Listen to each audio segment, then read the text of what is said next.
No se asuste con lo que oiga a continuación. Es el eco del pasado cuando empezaron las emisiones de Radio Sefarad a finales de enero del 2004 y cuyos informativos semanales hemos reunido para revivir lo que entonces pasaba desde la perspectiva de nuestro tiempo.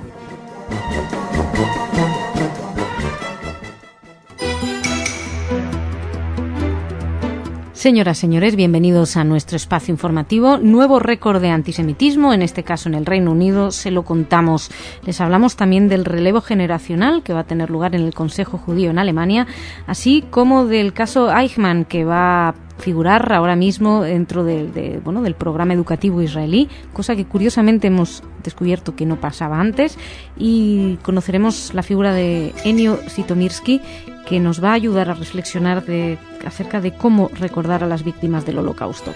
Todo esto en la primera parte de nuestro espacio informativo. En la segunda, Ana nos va a traer noticias de corte cultural, pero empezamos junto a Jordi. ¿Cómo estás? Hola, Masha, muy bien. Bueno, cuéntame que tenemos, decía, un nuevo récord de antisemitismo. Un triste récord en Reino Unido, ya que el registro de actos antisemitas de Gran Bretaña ha marcado un nuevo récord en el año 2009, siendo el más alto desde que comenzaron estos registros en 1984.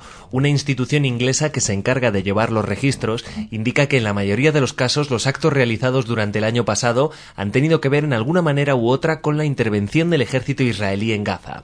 El alto número de incidentes, sin embargo, fue atribuido a los altos niveles de antisemitismo sin precedentes en el Reino Unido.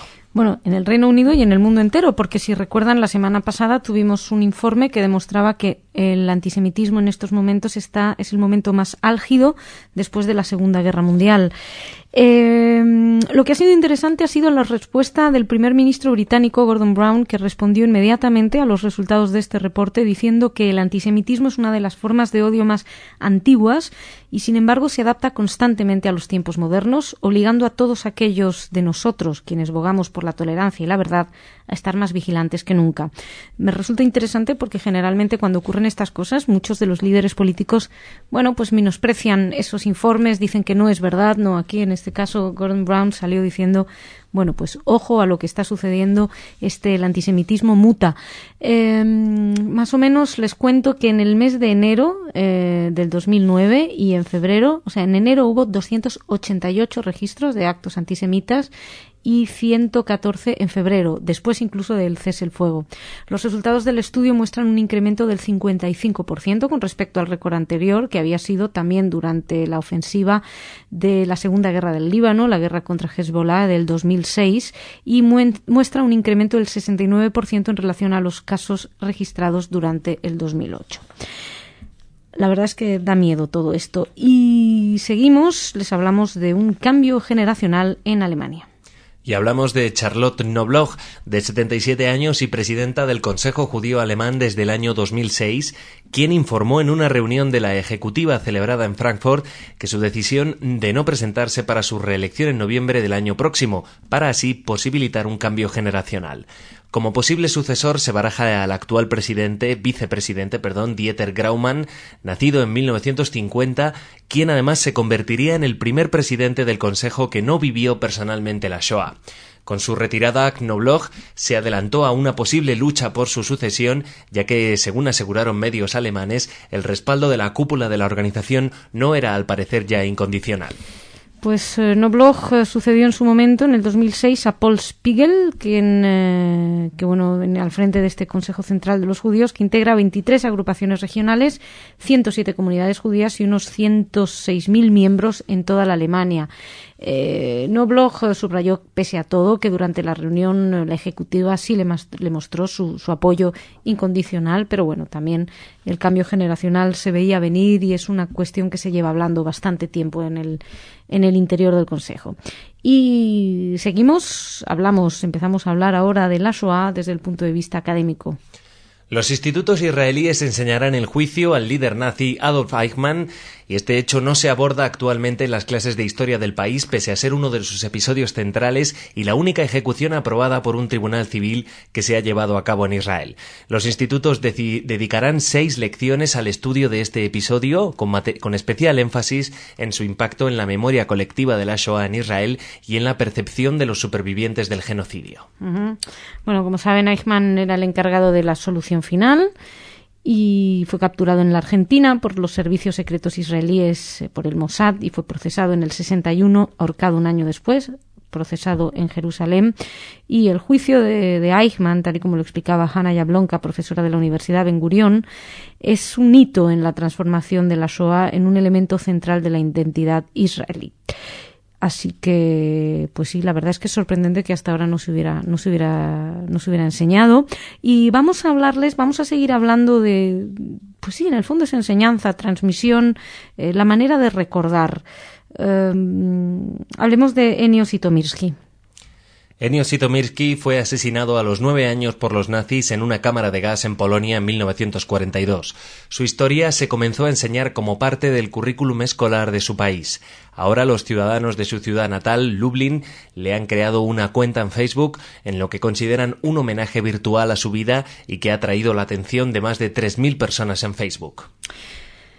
Y la verdad es que a uno le surgen muchas dudas con estas noticias. ¿Es esta la manera de transmitir el legado?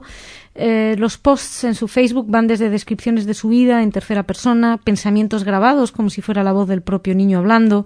Hay incluso un mensaje de su primo donde se puede leer que Ennio fue testigo y víctima de las acciones nazis y debido a que fue asesinado nunca pudo dar su testimonio.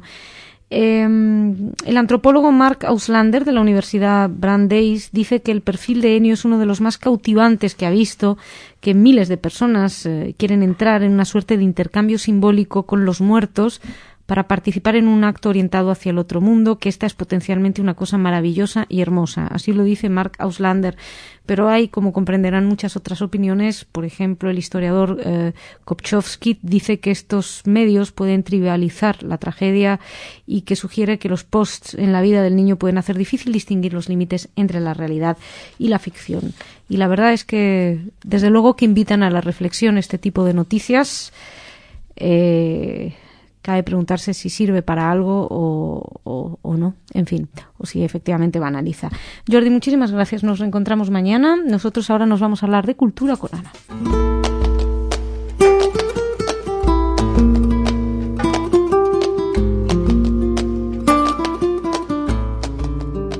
Ana, ¿cómo estás? Gracias, ¿qué tal? Muy bien, esperándote.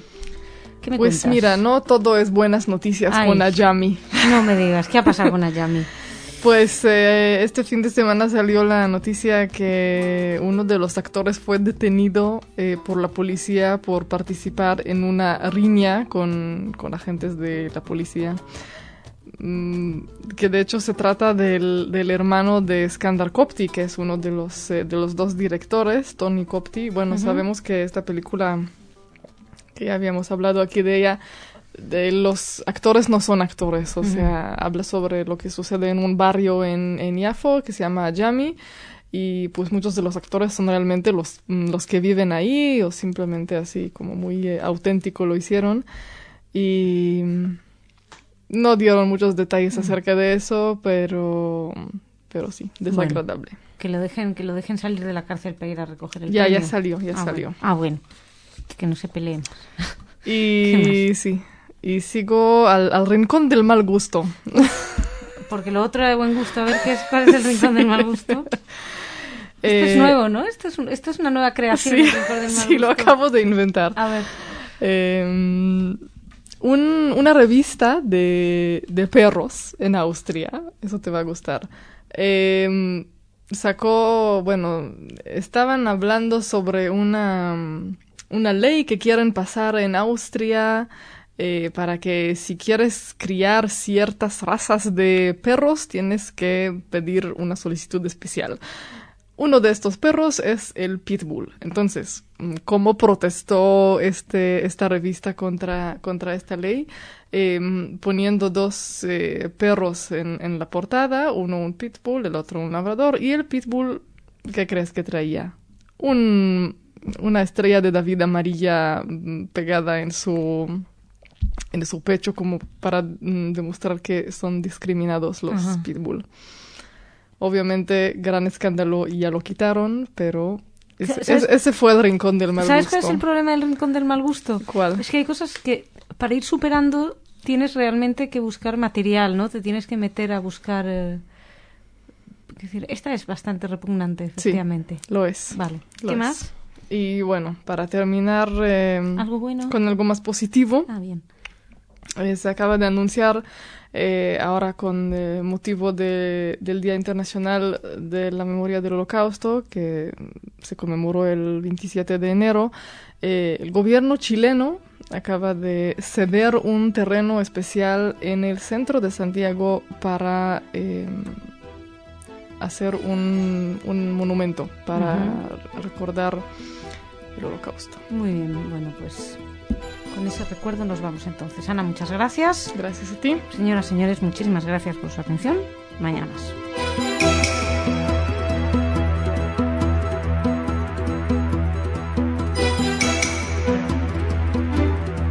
Señoras, señores, bienvenidos a nuestro espacio informativo. Les vamos a hablar de Irán, doblemente, por un lado, de las sanciones contra el régimen de los ayatolás para que deje de proseguir su carrera nuclear. Por otro lado, los ataques a varias embajadas occidentales que tuvieron lugar ayer. También hablaremos del intento del embajador de Israel en los Estados Unidos de pronunciar un discurso con muchas interrupciones, y nos adelantaremos también, nos centraremos en la Universidad de Toronto, donde 2 judíos fueron atacados. Todo esto será en la primera parte del espacio informativo. En la segunda, Ana nos va a traer noticias de corte cultural, pero empezamos junto a Jordi. ¿Cómo estás? Muy bien, Masha. Irán, ataques a las embajadas, ¿qué pasó?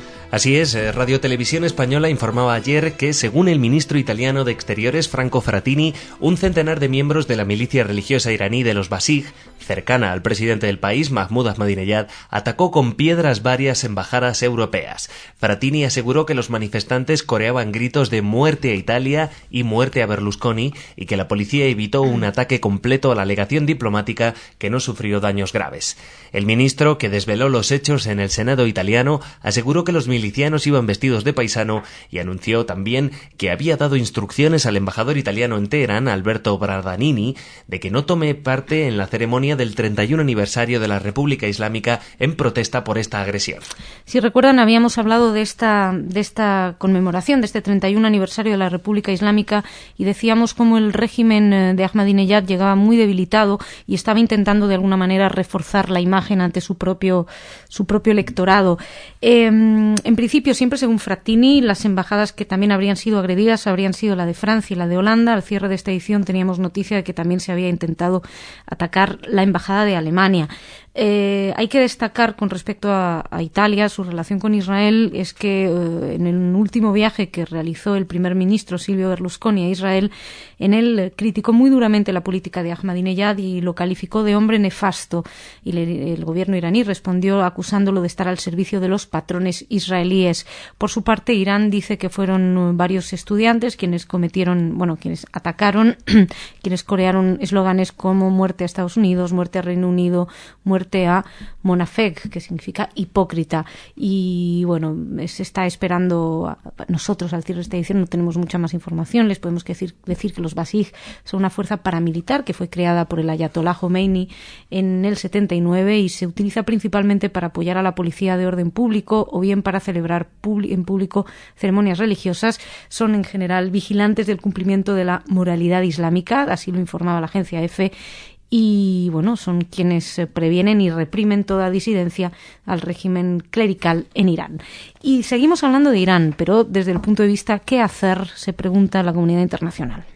Según fuentes diplomáticas norteamericanas, Estados Unidos prepara un nuevo régimen de sanciones internacionales contra Irán en el marco de las Naciones Unidas tras el aparente fracaso de las negociaciones sobre el programa nuclear de Teherán.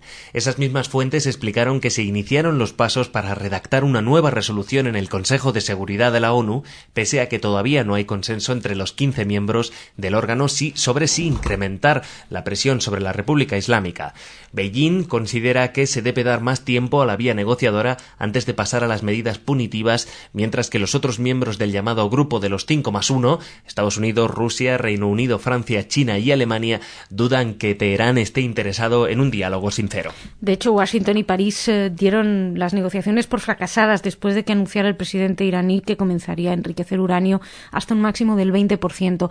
En declaraciones que hemos podido rescatar de la agencia EFE, según las propias fuentes, habrían dicho que nos encontramos en la primera fase de la elaboración de una propuesta y de desarrollar las ideas que tiene los Estados Unidos, que después se compartirá con los socios, y que confían en que China se sumará a la propuesta de aumentar las sanciones a Teherán.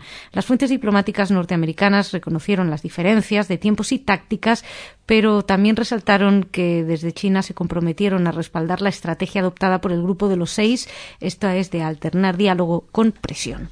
Y ahora les hablamos desde Estados Unidos de un, vamos a decir, acto antisemita, pero desde luego, juzguen ustedes mismos. Unos 100 estudiantes árabes trataron de interrumpir un discurso del embajador de Israel y de los Estados Unidos, Michael Oren, durante su aparición en la Universidad de California. Oren, que actualmente efectúa una gira por la costa oeste para dar conferencias, decidió visitar a Irvine a pesar de que el campus local se considera hostil a Israel y a pesar también de la alta probabilidad de que hubiera intentos de interrumpir su discurso. La protesta contra Oren estuvo bien organizada. Dos grupos de unos 50 estudiantes se reunieron en ambos extremos de la sala de conferencias que albergaba a 700 personas.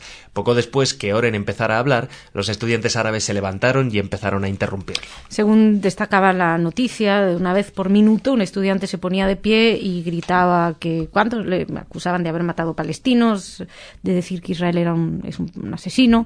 Owen, de hecho, tuvo dificultades para continuar y tuvo que abandonar el lugar. La policía entró en la sala, detuvo a 10 estudiantes y Oren volvió a entrar. El embajador estaba hablando, pero volvió a ser interrumpido, aunque en sus palabras dijo esto no es Teherán.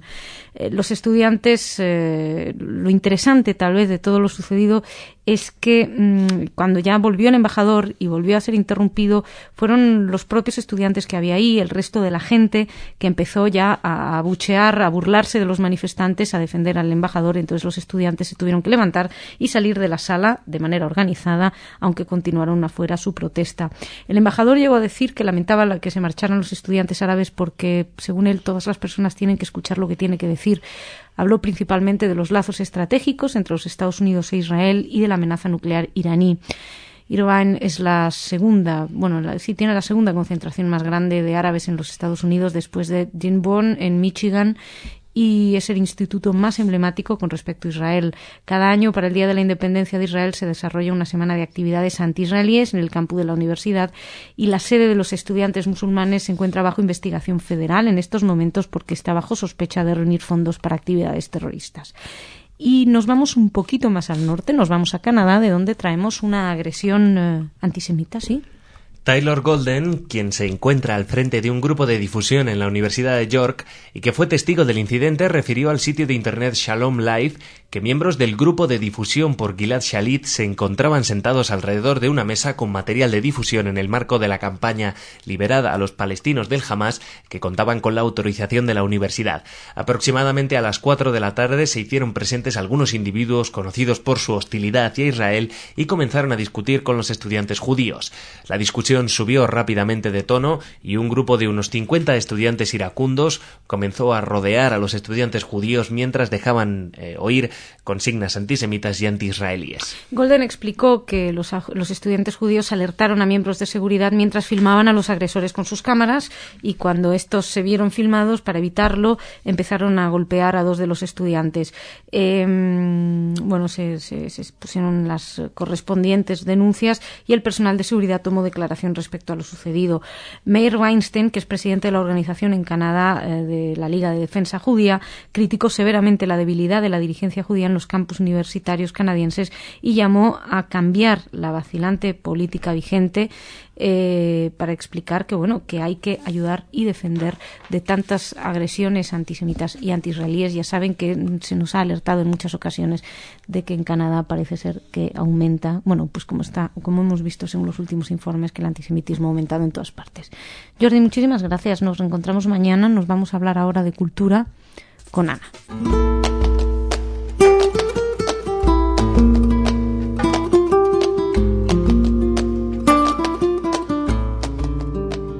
Ana, ¿cómo estás? Bien, Masha, ¿qué tal? Muy bien, esperándote, como siempre, con impaciencia para que me cuentes algo. ¿Qué me cuentas? Bueno, hoy me temo que no tengo muy buenas noticias. La primera es que el Festival de Cine Judío de Berlín, que es el único festival de cine judío de Alemania, está en peligro de acabar por problemas de financiación, básicamente. Es un festival que se celebra todos los años en abril, desde hace 15 años. Y normalmente una importante parte de la financiación venía de la ciudad de Berlín, pero este año parece que, según la directora del festival, dice que parece que simplemente perdieron el interés o algo así, porque rechazaron todas las peticiones y que, por el momento tuvo que recortar. El festival del próximo abril va a ser como de una cuarta o tercera parte de lo que normalmente ha sido, y es realmente, a mí me extraña mucho sí, no es como muy que Berlín decida simplemente decir, no, eso no es importante, este festival, así que sí, dejémoslo. ¿Qué más? Seguimos con Elton John, que el próximo junio se supone que va a viajar a Israel, está planeado a dar un concierto, y un grupo de intelectuales y académicos británicos le pidió oficialmente que no lo haga. En Britania los británicos tienen una larga historia de boicots de los académicos a Israel, y hay un comité británico para las universidades de Palestina que le pidió a Elton John que no vaya, que no cante en Israel. ¿Y qué ha dicho Elton John? Aún no ha dicho nada, así que vamos a ver. Vamos a ver qué responde Elton. ¿Qué más? Y terminamos con Esther Seligson, una importante escritora judía mexicana que falleció esta semana. Ella nació en el 41 en México. Escribió muchísimas novelas y ensayos, y falleció esta semana de un infarto al corazón, así que... Era relativamente joven, ¿no? Sí. Nació en el 41. Sí. En fin, pues sí, ¿no? Hoy no te has esmerado con las noticias. Mañana intentaré traer algo más alegre. Por favor. Muchísimas gracias. Gracias. Hasta mañana, señoras, señores. Muchas gracias por su atención. Mañana más.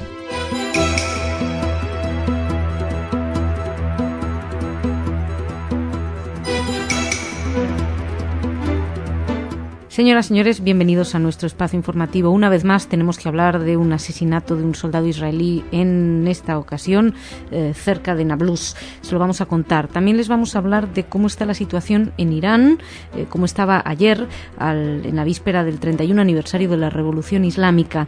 Nos acercaremos a una noticia que nos traía Aurora Digital acerca de unas paperas, pero que han afectado especialmente a los grupos religiosos judíos en Estados Unidos, y les hablaremos de fútbol, pero de un entrenador de fútbol que no quiere ni oír hablar de entrenar con Israel. Todo esto en la primera parte del espacio informativo. En la segunda, Ana nos va a traer noticias de corte cultural, pero empezamos junto a Jordi. ¿Cómo estás? Hola, Masha, muy bien. Bueno, ¿qué ha pasado? Un soldado israelí fue asesinado ayer por un policía palestino. El aguerrido fue acuchillado cuando se encontraba en el interior de un vehículo que permanecía parado en un cruce de caminos en las proximidades de la ciudad de Nablus. El soldado israelí, que las fuentes identificaron en principio como un colono, fue herido en el cuello y murió a las pocas horas. Y su nombre era Ihab Hatib. Él era druso y, fue asesinado. Las fuerzas de seguridad israelíes apresaron poco después al policía palestino, que, según algunos medios, actuó en solitario. No tenemos mucha más información, así que a medida que vayamos teniéndola se la iremos contando. Seguimos, les hablamos de Irán. La policía de Irán detuvo ayer a varios activistas de la oposición y amenazó con aplastar cualquier manifestación antigubernamental un día antes de las protestas para que este jueves, con motivo del 31 aniversario de la Revolución Islámica.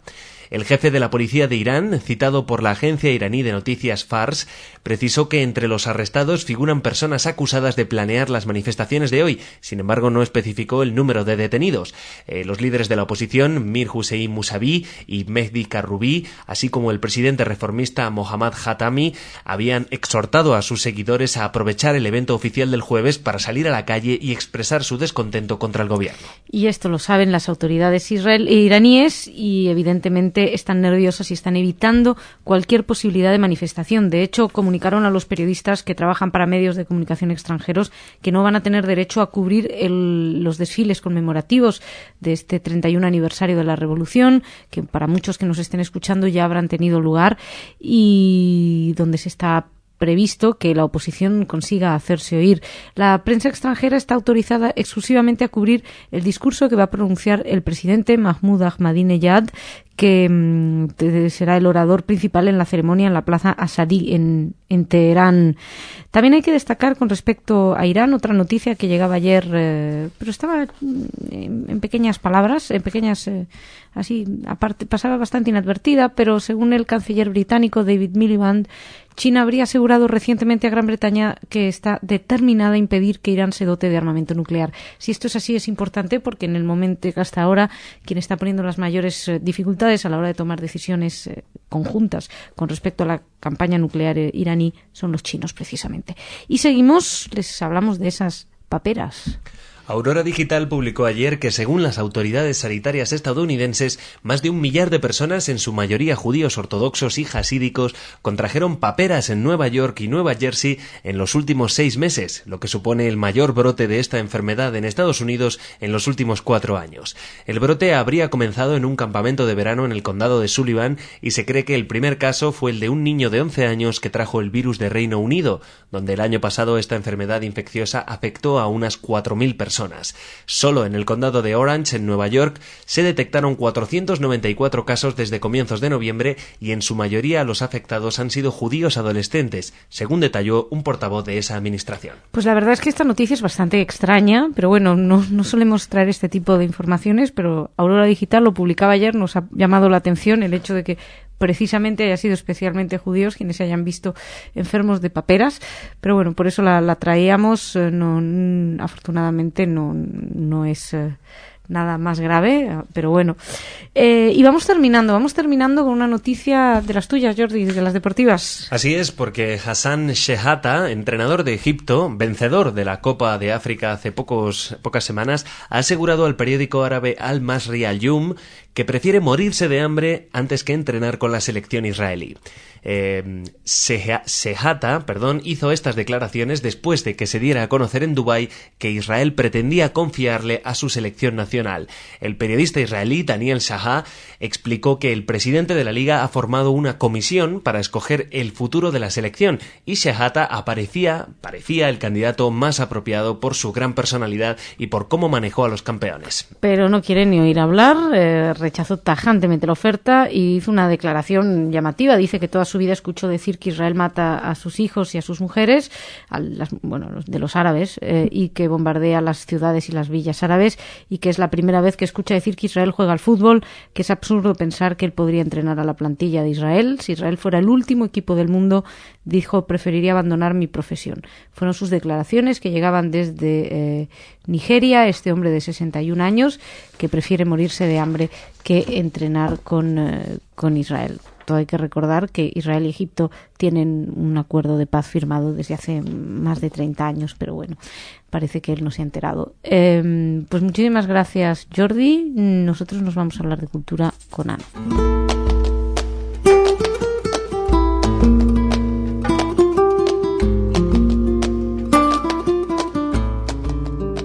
Ana, ¿cómo estás? Muy bien, gracias. ¿Qué tal? Bien, esperándote. Veo que traes aquí unos papelitos llenos de cosas escritas. Aquí están mis papelitos. El primer papelito habla de un seminario. Uh-huh. El próximo sábado, 13 de febrero, una serie de talleres y charlas sobre, derechos humanos, economía, seguridad, comunicación, básicamente sobre Irán, uh-huh. por decirlo más claramente. Irán, Oriente Oriente Medio. Los ponentes son David Sedeno Cabañas, Rafael Ortega, Rafael Cerrato, Ricardo Ruiz de la Serna. Va a estar como invitado especial un iraní refugiado en España. Y por último, George Chaya, analista político que conocemos aquí conocemos en bastante Radio bien, Sefarad. desde luego. Bien, muy bien. ¿Qué más? Ahora, cambiamos de tema, nos vamos a la Casa Encendida en Madrid, donde va a haber una especie de exposición con unos talleres de Jem Cohen. Jem Cohen es una mezcla de músico y cineasta que hace todo tipo de cosas así medio experimentales de Estados Unidos. Se van a presentar aquí algunas de sus obras en la Casa Encendida. Y el martes 16 de febrero a las 5 de la tarde habrá un taller encuentro con él. Y por último, una odontóloga alemana publicó una tesis sobre Hitler, examinando su dentadura. Es una de estas cosas unos estudios que uno hace y la verdad es que yo no entiendo muy bien desde luego. ¿por qué? Yo no sé si esto no iría perfectamente para tu rincón del mal gusto. Exacto. Así que, bueno, está hablando sobre su miedo al dentista porque resulta que tenía una pésima dentadura. Vaya, me parte el alma. Sí, a todos. Desde luego, era innecesario este estudio de esta señora. Totalmente necesario. Sobre los dientes de Hitler. Sí. Pero bueno, pues nada, nosotros nos marchamos y tú te marchas también. Volverás. Volveré. Pero ya nos encontramos dentro de unas 3 semanas o así. Efectivamente. Qué suerte tienes de marcharte y abandonarnos un ratito. Pero bueno, te esperamos con los brazos abiertos. Ana, muchas gracias. Señoras, nosotros seguimos mañana aquí con más noticias. Gracias.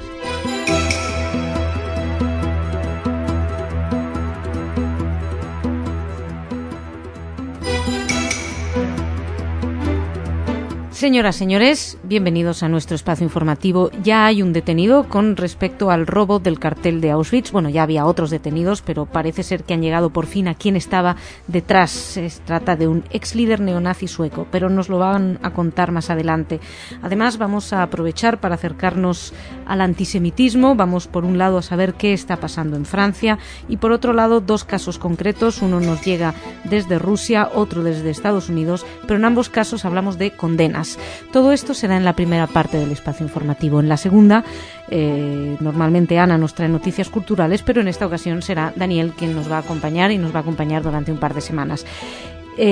Así que empezamos junto a Jordi en esta parte dedicada a las noticias. Jordi, ¿cómo estás? Hola, Masha, muy bien. Bueno, decía que ya hay un nombre propio, ya parece ser que la investigación llega a su fin con respecto al robo del cartel de Auschwitz. Así es, Masha. El ex líder neonazi sueco Anders Högström fue detenido ayer en Estocolmo como sospechoso del robo del cartel en el antiguo campo de concentración y exterminio de Auschwitz. El arresto del sospechoso de 34 años, sobre el que pesaba una orden de detención europea emitida por la justicia polaca, tuvo lugar por la tarde en Estocolmo en su domicilio. Al cierre de esta edición se encontraba detenido en la comisaría de policía y acababa de pedir un abogado. El Tribunal de Estocolmo va a ser quien dictamine si va a ser extraditado a Polonia o si por lo contrario será juzgado ahí o puesto en libertad. Lo cierto es que habíamos oído hablar de esta posibilidad de que hubiera un líder nazi sueco detrás y, como recuerdan, lo dimos aquí en Radio Sefarad, pero nos habíamos mostrado muy escépticos ante esta noticia. Erróneamente, parece ser que efectivamente es el ex líder neonazi sueco quien estaba detrás. Y como les decía al principio del espacio informativo, vamos a acercarnos a la situación del antisemitismo. Llevamos varios meses escuchando varios informes. En esta ocasión el informe llega desde Francia. Una organización creada para defender a la comunidad judía de Francia informó que los incidentes antisemitas en este país aumentaron en un 75% durante el año pasado. El Servicio para la Defensa de la Comunidad Judía informó que fueron registrados 832 incidentes antisemitas durante el año 2009 contra 474 el año anterior. En su mayoría se trataba de grafiti antisemita y amenazas, y en un 17% de los incidentes se verificaron hechos de vandalismo y violencia. Bueno, esto no es nada diferente con respecto a lo que oíamos de Gran Bretaña, tal vez sí las cifras sean más inquietantes en Francia, pero todo esto se embarca dentro de esta tendencia antisemita que surgió después de la Operación Plomo Sólido, que, como recuerdan, enfrentó a las tropas israelíes contra los terroristas de Hamás. Lo cierto es que toda Europa se está viendo en estos momentos amenazada una vez más de antisemitismo. Según los últimos informes, no se había vivido un odio contra los judíos tan fuerte desde la Segunda Guerra Mundial. Y la verdad es que hay que estar atentos. En la cuestión de Francia es especialmente delicado, teniendo en cuenta que la comunidad judía más grande en Europa está en Francia y, del mismo modo, la comunidad musulmana árabe más grande en Europa se encuentra en Francia. En muchas ocasiones los conflictos vienen de ahí. Seguimos y pasamos ahora a hablar de Rusia. Siempre traemos noticias de vandalismo, ataques, etcétera, pero parece ser que la justicia ha tomado cartas en el asunto. Efectivamente, Masa, el tribunal de la ciudad de San Petersburgo, en Rusia, declaró culpable al director del diario Orthodox Russia por incitación al antisemitismo y lo condenó a 3 años de prisión. Konstantin Dushenov cumplirá su condena en una colonia poblacional, mientras que a los otros 2 acusados se los condenó a 18 meses de prisión y 1 año de prisión en suspenso, respectivamente. Dushenov fue acusado de exhibir el film Rusia, un cuchillo por la espalda, fascismo judío y el genocidio del pueblo ruso, y de publicar material extremista entre enero del 2005 y mediados de marzo del 2007, y los otros 2 acusados fueron inculpados de acuerdo a la ley que prohíbe alentar al odio, la hostilidad y la humillación de una persona o de un grupo de personas basándose en su origen étnico, nacional o religioso. E irán a la cárcel. Por lo menos Dushenov. La pena máxima por el delito son 5 años de prisión. A él le han caído 3, pero bueno, siempre nos lamentamos de que no hace nada la justicia. En este caso parece que sí. Y también la justicia está preparándose en los Estados Unidos. Así es, más, hablamos de Ivalio Ivanov, quien podría ser condenado a 18 años de prisión después de confesar haber pintado cruces esvásticas y haber repartido octavillas llamando al asesinato de judíos entre su vecindario de Brooklyn. Ivailo Ivanov dibujó las cruces esvásticas y repartió las octavillas antisemitas en el año 2007, por lo menos en 23 lugares de Brooklyn Heights, incluyendo 2 sinagogas. Ivanov también confesó su culpabilidad en ocultar un nutrido arsenal que fue descubierto en su domicilio en el año 2008, después de haberse disparado a sí mismo en la mano. Bueno, por las noticias que dices, Jordi, el hecho de que se dispare en la mano y que además vaya a las sinagogas a repartir octavillas antisemitas, pues evidentemente Ivanov no parece que esté demasiado bien. En cualquier caso, lo realmente peligroso y lo que realmente lo va a llevar a la cárcel, según podíamos leer, es el hecho de tener un arsenal absoluto y muchas armas, y bueno, pues eso lo vuelve especialmente complicado. Tenía una pistola semiautomática y varias municiones, así le encontraron. Así que nada, Jordi, muchísimas gracias. Shabbat Shalom, nos reencontramos la semana que viene. Nosotros ahora nos vamos a hablar de cultura con Daniel.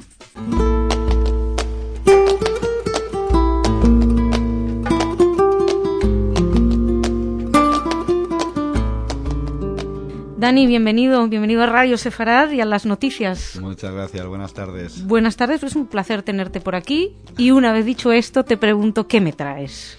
Pues traemos 3 noticias que esperemos que sean interesantes para vosotros. La primera es la próxima edición del GSMA Mobile World Congress 2010, que es la feria más importante del sector de las tecnologías de la información y la comunicación.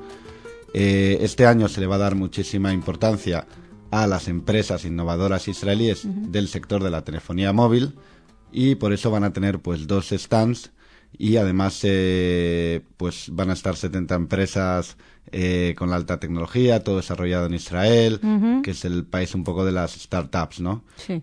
Si queréis tener más información podéis meteros en www.israelmobileinnovation.com y ahí lo tendréis. Perfecto. Yo, como estoy hoy de pelea con mis móviles, porque he tenido pequeña discusión con mi compañía, no voy a decir nada, pero seguro que ahí hay móviles, realmente cosas interesantes. ¿Qué más hay, Dani?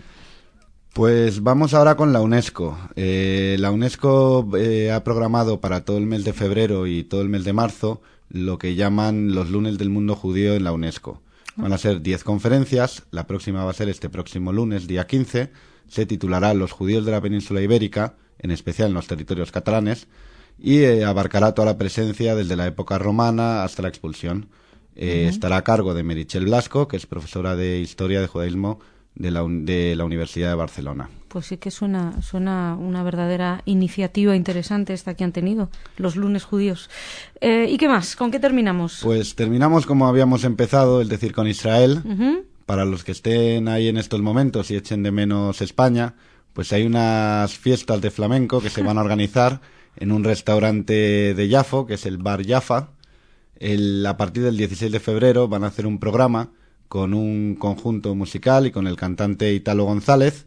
Van a traer pues flamenco, pero flamenco actual, no el tradicional folclórico. Y aparte de esto, pues os podemos decir que van a traer también menú típico español. Tomate al ajo, salchichas españolas, embutido, kebab estilo Madrid, que eso todavía no tenemos muy claro qué puede ser. Estilo Madrid. Sí, y alfajores, que bueno, que suena más argentino que español, pero también tendrán ahí. Menuda mezcla de culturas, desde luego. En fin, a los nostálgicos de España y también de los alfajores argentinos. Dani, muchísimas gracias. Shabbat Shalom. Shabbat Shalom. Nos vemos la semana que viene. Nos vemos la semana que viene. Señoras, señores, muchísimas gracias por su atención. Que pasen un buen fin de semana. Shabbat Shalom y hasta la semana que viene.